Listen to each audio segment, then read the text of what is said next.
إن الحمد لله نحمده ونستعينه ونستغفره ونعوذ بالله من شرور أنفسنا ومن سيئات أعمالنا من يهده الله فلا مضل له ومن يضلل فلا هادي له وأشهد أن لا إله إلا الله وحده لا شريك له وأشهد أن محمدا عبده ورسوله أما بعد فإن خير الحديث كتاب الله وخير الهدي هدي محمد صلى الله عليه وسلم وشر الأمور محدثاتها وكل محدثة بدعة وكل بدعة ضلالة وكل ضلالة في النار أما بعد رب اشرح لي صدري ويسر لي أمري واحلل عقدة من لساني يفقهوا قولي اللهم رب زدني علما اللهم رب زدنی علما اللهم رب زدنی علما اما بعد محترم حاضرین، آج ایک چھوٹی سی یہ نشست رکھی گئی ہے علم کی اہمیت پر۔ ہم دعا تو کرتے ہیں کہ اللہم ربی زدنی علما، اے اللہ ہمارے علم میں اضافہ کر، تو کیا ہم اس علم میں اضافے کے لیے کوششیں بھی کرتے ہیں اور کوششیں بھی کر رہے ہیں؟ علم کی بے انتہا اہمیت ہے۔ علم کی اہمیت کا اندازہ اس سے لگایا جا سکتا ہے کہ انسان اور تمام مخلوقات، انسان کے علاوہ جتنی دیگر مخلوقات ہے وہ سب علم و عمل میں انسان کے مقابلے میں نہیں ہے، پیچھے۔ انسان کو چھوڑ کر کوئی بھی مخلوق اپنے علم میں اضافہ نہیں کر سکتا، لیکن انسان اپنے ذرائع معلومات سے اپنے علم میں اضافہ کر لیتا ہے۔ تو معلوم ہوا کہ علم انسان کے لیے یا علم انسان کو مہذب بناتا ہے۔ اللہ کے نبی صلی اللہ علیہ وسلم پر اللہ رب العالمین نے جو پہلی آیت نازل کیا وہ علم کے تعلق سے تھی۔ اقرأ بسم ربک الذی خلق، پڑھو اپنے رب کے نام سے جس نے تمہیں پیدا کیا۔ تو علم حاصل کرنا، علم کی اہمیت ہر ایمان و مسلمان والے کے لیے بے انتہا ضروری ہے۔ علم کا سب سے بڑا فائدہ کیا ہے کہ وہ انسان کو مشکلات سے نکالتا ہے، چاہے وہ دنیاوی علم ہو چاہے دینی علم ہو۔ ایک آدمی اگر دنیاوی علم حاصل کر لے تو وہ دنیا میں فائدہ اٹھاتا کہ نہیں، اور جو دنیاوی علم حاصل نہیں کرتا دنیا میں بھی پیچھے رہ جاتا، اور جو دینی علم اور دنیاوی علم دونوں حاصل کر لے تو دنیا آخرت دونوں کے وہ فائدے اٹھا لیتا ہے۔ جب آدمی دینی علم حاصل کر لیتا ہے تو اس کا کیا فائدہ ہوتا ہے؟ وہ عمل کرتا ہے اور لوگوں کو ہدایت کی طرف بلاتا ہے۔ اس کا کیا اجر ہوتا ہے؟ اس کا اجر یہ ہے کہ جو علم حاصل کرے، عمل کرے، ہدایت کی طرف لوگوں کو بلائے، تو اس کے ذریعے جو لوگ ہدایت کی طرف آتے ہیں تو وہ جو عمل کرتے ہیں اس کا ثواب بھی اس کو ملتا ہے۔ اتنی بڑی فضیلت ہے علم کی۔ تو چند نقطے، چند پوائنٹس، چند چیزیں علم کے تعلق سے ہمیں سیکھنا سمجھنا ضروری ہے، اور ہمیشہ ذہن نشین رکھنا کہ علم کا پہنچانا لوگوں تک یہ واجب ہے، فرض ہے۔ علم کا پہنچانا لوگوں تک کیا ہے؟ فرض ہے۔ اللہ کے نبی صلی اللہ علیہ وسلم نے کیا فرمایا تھا؟ حضرت ابو ہریرہ رضی اللہ عنہ سے روایت ہے کہ جو حاضر ہے وہ میری بات غائب تک پہنچا دے، جو حاضر ہے وہ میری بات غائب تک پہنچا دے، اور جو حاضر ہے وہ غائب تک پہنچا دے ان لوگوں تک جو علم کو اچھے سے محفوظ کر سکتے ہیں، یاد رکھ سکتے ہیں۔ اس سے کیا پتہ چلا کہ ہمارے محدثین نے جو حدیثیں جمع کی تھی وہ یہی اصول تھا کہ وہ اچھے سے حفظ کر سکتے تھے قرآن کو، حدیث کو۔ تو علم لوگوں تک پہنچانا کیا ہے؟ فرض ہے، واجب ہے، ہر ایک کی ذمہ داری، صرف ایک کی نہیں، ہر ایک کی ذمہ داری ہے۔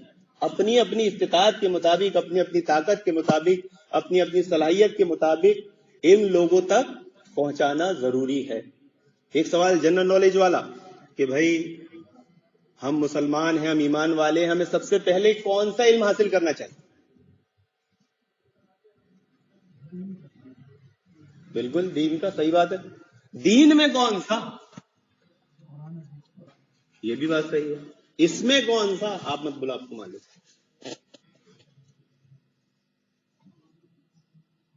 اتنا بڑا سوال ہے ایک مسلمان کے لیے، اگر اس کا جواب ہمیں نہیں معلوم تو یقیناً ہمارے سر شرم سے جھک جانا چاہیے، هو الاول والآخر والظاہر والباطن وهو بكل شيء علیم. اول کون؟ آخر کون؟ ظاہر کون؟ باطل کون؟ باطن کون؟ اور کس کا علم ہر چیز کو گھیرے ہوئے؟ تو سب سے پہلے ایک مسلمان کو کس کے بارے میں علم حاصل کرنا چاہیے؟ اللہ رب العالمین، اللہ رب العالمین کی ذات کے بارے میں، اللہ رب العالمین کی توحید کے بارے میں. دل پر ہاتھ رکھ کے بتائیے کہ آج امت مسلمہ اس علم کو حاصل کرتی ہے؟ امت مسلمہ کو سب معلوم، نماز، روزہ، زکوٰۃ، حج، سارے مسئلے مسائل میں بحث و مباحثہ ہوگا. توحید کی بات آئی، اللہ رب العالمین کی ذات کی بات آئی تو پھر سب زیرو ہے. ہم یہ سمجھ بیٹھے ہیں کہ ماشاء اللہ الحمدللہ ہم توحید کو پورا جان چکے. بعض لوگوں سے آپ اگر بات کریں گے، گفتگو کریں گے، آپ کو ایسا پتہ لگے گا کہ یہ توحید کے بڑے علم بردار ہیں، بہت جانتے ہیں. توحید کے تعلق سے سمجھ لیجئے کہ ماں کی گود سے اگر آدمی توحید سیکھنا شروع کرے اور اپنی قبر تک سیکھتے رہے تو کم ہے. اگر وہ علم سیکھنے کے بعد یہ سمجھ لیتا ہے کہ میں توحید سیکھ گیا، اس سے بڑا کوئی جاہل ہے. تو اس توحید کے علم کو لوگوں تک پہنچانا ہم پر فرض ہے. اور اس علم کو چھپانے کی سزا حضرت ابو ہریرہ رضی اللہ عنہ کی روایت میں ہے کہ جو شخص علم جانتا تھا اور اس سے پوچھا گیا اور اس نے اس کو چھپایا، اللہ تعالیٰ اس کو جہنم میں آگ کی لگام پہنائے. آج آپ دیکھتے ہوں گے بہت سے مسلمان ہیں جو مسلمانوں کا لبادہ اوڑھے ہوئے ہیں، لیکن ان کے پاس کتاب و سنت کا مسئلہ جاننے کی کوشش کرتا ہے اگر کوئی آدمی تو کیا کرتے ہیں؟ اس کو چھپاتے ہیں یا اس کو پھیر دیتے ہیں، اس کو کتاب و سنت سمجھنے نہیں دیتے ہیں. یہ کتنی خطرناک بات ہے امت مسلمہ کے لیے. محترم حاضرین، علم کی فضیلت میں سے بے شمار فضیلتیں ہیں. علم کو حاصل کرتے وقت اس بات کا خاص طور سے خیال رکھنا چاہیے، جب اتنی بڑی اہمیت ہے اس کی، تو ابو داؤد اور ابن ماجہ کی روایت میں ہے کہ جو شخص دین کا علم حاصل کرے، یعنی ایسا علم جس سے اللہ رب العالمین کی خوشنودی حاصل کی جاتی ہے، یعنی دین کا علم حاصل کرتے ٹائم نیت، احتیاط ہونا بہت ضروری ہے، بہت قیمتی چیز ہے. فائٹر پلین آدمی کے ہاتھ میں آ جائے تو کیا کرے گا؟ سنبھل کے اڑائے گا، ورنہ بہت بڑا نقصان کرے گا. روایت میں آتا ہے کہ جو ایسا علم جس سے اللہ رب العالمین کی خوشنودی حاصل کی جاتی ہے، دنیا کمانے کے لیے، معاش کمانے کے لیے، مال کمانے کے لیے کرے گا، جنت کی خوشبو بھی نہیں پائے گا. اتنی خطرناک بات ہے.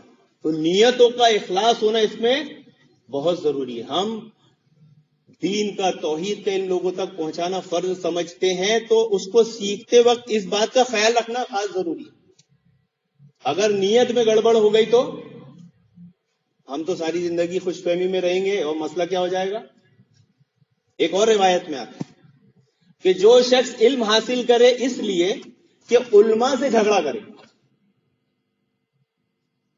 جہلا سے جھگڑا کرے، علماء کا مقابلہ کرے، یا لوگوں کی توجہ اپنی طرف مبذول کرنا چاہے کہ میں ایسا علم والا بن جاؤں کہ لوگ میری طرف متوجہ ہو، اللہ رب العالمین اس کو جہنم میں ڈالے.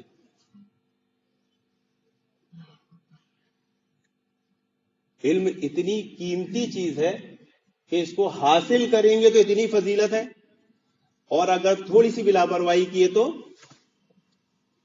علم حاصل کرنے کے بے شمار فائدے ہیں. لیکن بات لمبی نہ ہو، ایک واقعہ سنا کے بات کو ختم کرتا ہوں. علم کی اہمیت پر کہ علم حاصل کرنے کے بعد انسان کو کتنے فوائد حاصل ہوتے ہیں. امام عبد الرؤف شافعی رحم اللہ لکھتے ہیں کہ ایران کا ایک بادشاہ شکار پہ نکلا، جنگل میں اس نے ایک شخص کو دیکھا کہ وہ زیتون کا درخت لگا رہا ہے، پیڑ لگا رہا ہے. بادشاہ کو بڑا تعجب ہوا، بولا زیتون کا درخت لگا رہا ہے، ضعیف العمر آدمی ہے. اس کی عمر دیکھ کر بادشاہ نے کہا کہ تمہاری عمر یہ ہے اے نیک انسان، اور تو زیتون کا درخت لگاتا ہے، تجھے معلوم نہیں زیتون کا درخت 30 سال بعد پھل دیتا ہے. ابھی تم کس مقام پہ ہو کوئی بھروسہ نہیں، کب انتقال کر جاؤ. تو ایسا درخت لگا رہا ہے. ہم ہوتے تو کون سا لگاتے؟ کیلی لگا لو، کیلی جلدی سے آتی ہے، جلدی سے بزنس ہو جائے گا. کپاس لگا لو. اس نیک شخص نے کہا بادشاہ سلامت آپ صحیح کہتے ہیں، اس کا پھل یقیناً 30 سال بعد آئے گا، لیکن میں اس لیے لگا رہا ہوں کیونکہ آنے والی نسلیں کھائیں گی. ہمارے آبا و اجداد نے جو پھل لگائے تھے وہ ہم کھا رہے ہیں، اب ہم جو لگائیں گے آنے والی نسلیں کھائیں گی. بادشاہ خوش ہوا. اور جب ایران کا بادشاہ خوش ہوتے تو ان کا رسم و رواج تھا تو زہ یہ کرتے تھے. تو جیسی وہ یہ جملہ ادا کرتے تھے تو جس سے وہ خوش ہوتے تھے اس کو 1000 دینار دے دیا جاتا تھا. جیسی وہ نیک شخص کو 1000 دینار ملے اس نے فوراً بادشاہ سے کہا بادشاہ سلامت آپ تو کہہ رہے تھے یہ زیتون کا درخت 30 سال بعد پھل دے گا، یہ تو ابھی دے دیا. بادشاہ پھر خوش ہوا، کہا اللہ، اس کو پھر 1000 دینار دے دی. وہ شخص پھر کہا بادشاہ آپ تو کہہ رہے تھے کہ زیتون کا درخت 30 سال بعد ایک بار پھل دے گا، اس نے تو ابھی 2 بار پھل دے دیا. بادشاہ پھر خوش ہوا، رضا پھر اس کو 1000 دینار. تو سپاہیوں نے دیکھا کہ اگر اس شخص کے پاس کھڑے رہے تو کیا ہوگا، یہ تو پورا بادشاہ کا خزانہ خالی کر دے گا. تو کہ جلدی سے بادشاہ کا قافلہ لے کر نکلو. وہاں سے قافلہ لے کے نکل گئے. تو علم سے آدمی میں اتنا ٹیلنٹ آتا ہے، اتنی سمجھ آتی ہے، اتنے وہ دنیاوی اور دینی آخرت سارے فائدے حاصل کر سکتا ہے. تو ضرورت اس بات کی ہے محترم حاضرین کہ ہم بھی وہی علم کے پودے لگائیں جو ہمارے اسلاف ہمارے آبا و اجداد نے لگائے تھے. زبانی جمع خرچ سے کچھ نہیں ہوتا. ہمارے آبا و اجداد نے کس چیز پہ محنت کی ہے؟ کتاب و سنت ہمارے پاس کیسی آئی؟ کتاب کی شکل میں محفوظ. بخاری، مسلم، ترمذی، ابو داؤد، ابن ماجہ کیسی آئی ہمارے پاس؟ کتابی شکل میں محفوظ. ہم اس علم کے لیے کیا کوشش کر رہے ہیں؟ ہم نے اس کے لیے کیا کیا ہے؟ آج امت مسلمہ کی اکثریت صرف زبانی جمع خرچ کر رہی ہے. ابھی ایک واقعہ ہوا، ایک مولانا خوب بجے ممبر پر کہ سینے پہ ہاتھ باندھنے کی کوئی صحیح روایت نہیں، ناف کے نیچے ہاتھ باندھنے کی صحیح روایت ہے. لوگ بڑے تجسس میں آگے بولے ان کا جواب دو. میرے پاس بھی آئے، میں نے بولا ان کا ایک ہی جواب ہے، ہم نے اس پر کتاب چھاپ دی، تم میں دم ہو تم کتاب چھاپ دو. تو وہ دائیں بائیں دیکھنے لگے. کیوں؟ اصل چیز تو یہ ہے، ورنہ زبانی جمع خرچ تو ہوا میں اڑ جاتا ہے. محفوظ کیا رہتا ہے؟ جو باصلاحیت ہوگا وہ کس طرف توجہ دیتا ہے؟ کتاب کی طرف. تو ہمیں بھی کس طرف توجہ دینا ہے کہ ہم اس قیمتی علم کو محفوظ کریں اور اس کو کتاب کے ذریعے، ہمارے یہ دعوت سینٹر ان کے ذریعے، مدارس کے ذریعے لوگوں تک پہنچائیں. یہ ہماری ذمہ داری ہے. جو ہمارے اسلاف نے پودے لگائے ہیں ہم بھی کچھ ایسے پودے لگا کر جائیں. ہم یہ کوشش نہ کریں کہ صرف ہم زبانی جمع خرچ کر کر خوش ہو جائیں. فائدہ حاصل ہوگا، وقتی طور پر ہو جائے گا، دلی اطمینان سکون مل جائے گا، لیکن اصل کام جو رہے گا علم کا وہ کیا رہے گا باقی قیامت تک، جیسا ہمارے اسلاف کا طریقہ ہے. تو ہمیں کوشش کیا کرنا ہے؟ علم کو عام کرنا ہے. علم کو عام کرنے کے لیے مثبت اور صحیح انداز میں کام کرنا ہے. کریں گے اور خود سیکھنا ہے، سمجھنا ہے. سب بولتے ہیں لیکن جیسی مدرسہ لگنے کی باری آتی ہے تو مجھے یہ کام ہے، مجھے وہ کام ہے، میرا یہ مسئلہ ہے، میرا وہ مسئلہ ہے. انشاءاللہ کا ایک مسئلہ بتاؤں میں، معلوم ہے بہت کڑوا مسئلہ ہے.